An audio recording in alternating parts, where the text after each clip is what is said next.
Ibn Khuzaimah, one of the greatest hadith scholars in the history of Islam, someone often referred to by Muslims as the Imam of the Imams, once made the following statement: "If Allah does not have eyes, nor ears, nor hand, nor foot, then what we are worshipping is a watermelon."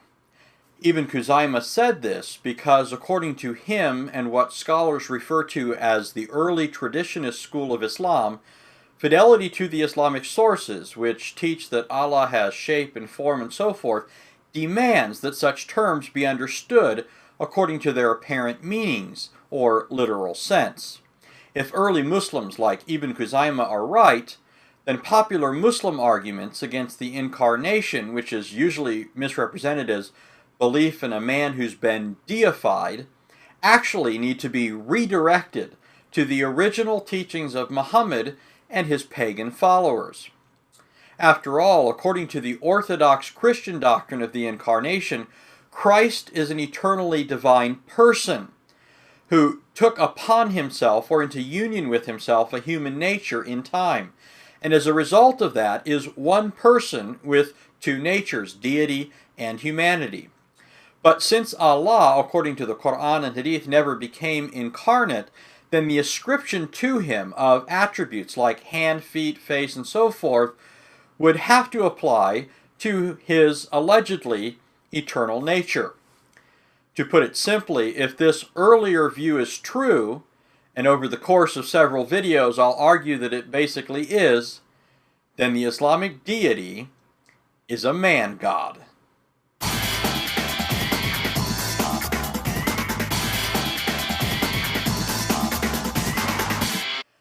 Some Muslims try to predetermine how this question is answered by appealing to two verses of the Quran that they believe preclude interpreting statements about Allah's body or bodily appendages according to their apparent meanings or literal sense. And so, before looking in subsequent videos at statements that speak directly to the issue, something first has to be said about these two passages. The verses in question are Surah 42:11 and 112:4. According to Surah 42:11, there's nothing like him, that is, like Allah. And according to Surah 112:4, there's none like unto him.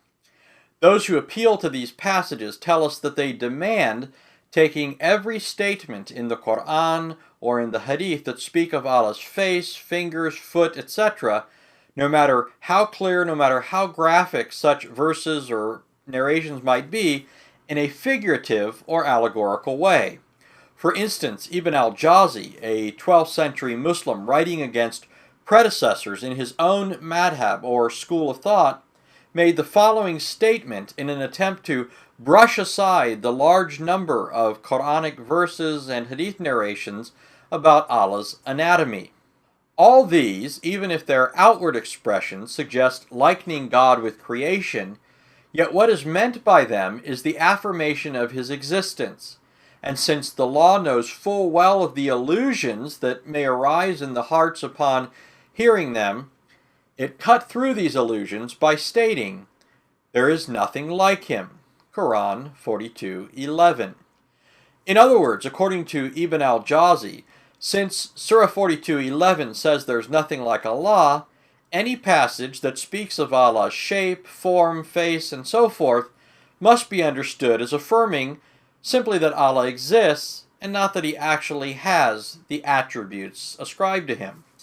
A more recent example of this kind of approach can be seen in the words of Sheikh Muhammad Hisham Kabani, who wrote the following: "As shown in the excerpts, the priority was to repel false understandings and prevent the pitfall of attributing to Allah the characteristics of creation.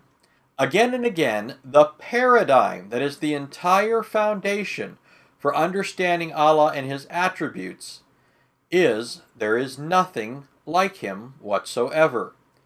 Essentially, what al-Jawzi and Kabani are saying is that their understanding of these two passages, which goes against the tide of what earlier Muslims believed about Allah and his attributes, must be made paradigmatic for the interpretation of any and every other statement in the Quran and Hadith on this issue. However, there are at least half a dozen problems with this approach.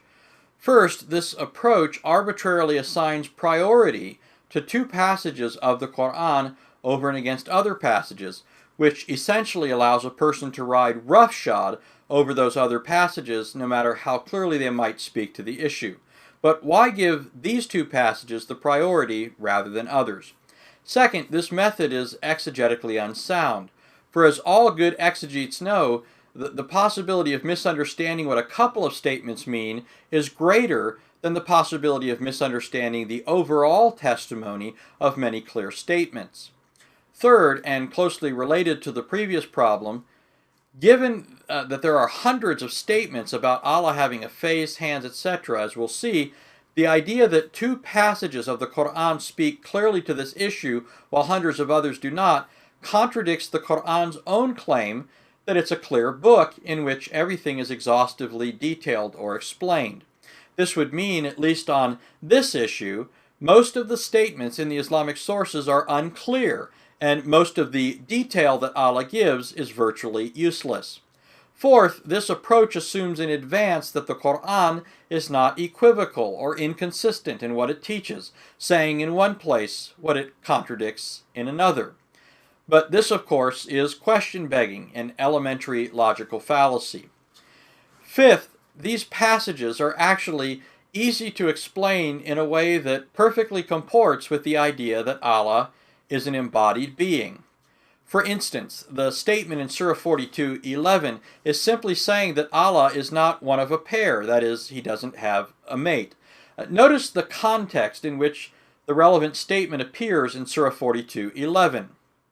Originator of heaven and earth, he has granted you spouses from among yourselves, as well as pairs of livestock, by means of which he multiplies you. There is nothing like him. He is the alert, the observant. Quran 42:11. In other words, Allah has no spouse or mate, like men and animals do. This has nothing to do with the idea that Allah is a formless being without parts or passions. Similarly, when Surah 112:4 says there's nothing like Allah, in context it's simply saying that Allah has no ascendant or descendant. He neither begets nor is begotten. It has nothing to do with the issue of whether or not Allah is the kind of being who has a body and limbs. Say, He is Allah, the One, Allah, the Eternal. He neither begat nor was begotten, and there is none like him. Consider a conceivable parallel. If Adam, who was not begotten by anyone before him, were not given a wife so as to beget a child, then there would be no one like him either. But this wouldn't mean that Adam did not have a body. By the same token, the fact that Allah neither begets nor is begotten and is therefore unique doesn't mean that Allah is not an anthropomorphic being. Sixth, and finally, the Quran makes a similar comment elsewhere about the wives of Muhammad. In Surah 33:32, which has the same grammatical formation, it says the following: Wives of the Prophet, you are not like any other woman.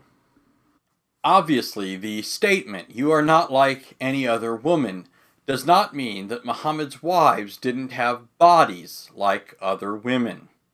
In conclusion, since it is arbitrary, methodologically unsound, contrary to the Quran's own claim of being a clear book, begs the question and so forth, to appeal to Surah 42:11 and 112:4 in order to decide the matter in advance, we will look at Islam's trusted sources in order to see if the deity of Muhammad and his original followers was a being with body and bodily appendages, or if he was a watermelon.